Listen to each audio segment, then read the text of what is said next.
3 కోట్లు 100 మంది యువతులే టార్గెట్. వెలుగులోకి వచ్చిన ప్రభాకర్ నేరాలు పోలీసుల్ని షాక్కి గురిచేస్తున్నాయి. ప్రిజన్ పబ్ కాల్పుల కేసులో నిందితుడు బత్తుల ప్రభాకర్ గురించి విస్తుపోయే విషయాలు వెలుగులోకి వస్తున్నాయి. 3,000 రూపాయల దొంగతనం నుంచి మొదలుపెట్టిన ప్రభాకర్ ఒకే రోజు 3 లక్షలు, ఆపై 33 లక్షలు చోరీ చేయాలని టార్గెట్గా పెట్టుకుని మరీ దొంగతనాలకు పాల్పడ్డాడు. మొత్తం 3 కోట్లు సంపాదించి ఆ తర్వాత నేరాలు మానేయాలి అని అతను టార్గెట్ పెట్టుకున్నట్టుగా తెలుస్తోంది.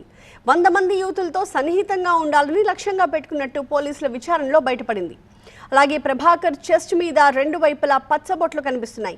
కేవలం 8వ తరగతి వరకే చదివిన ప్రభాకర్ చిన్ననాటి నుంచే దొంగతనాలకు అలవాటు పడ్డాడు. తెలంగాణ, ఆంధ్రప్రదేశ్, కర్ణాటక, తమిళనాడు రాష్ట్రాల్లో ప్రభాకర్పై కేసులున్నాయి. బిట్టు, రాహుల్ రెడ్డి, సర్వేశ్వర్ రెడ్డి, రాజు వంటి మారు పేర్లతో అతను హల్చల్ చేశాడు. అతని ఛాతీ మీద 3 అనే నెంబర్ మనకి కనిపిస్తోంది.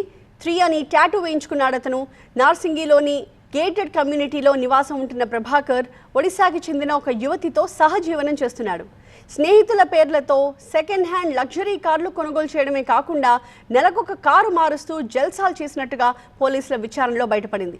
ఇంకొక వైపు పోలీసులపై కాల్పుల కేసులో బత్తుల ప్రభాకర్ను పోలీసులు రిమాండ్కి తరలించారు.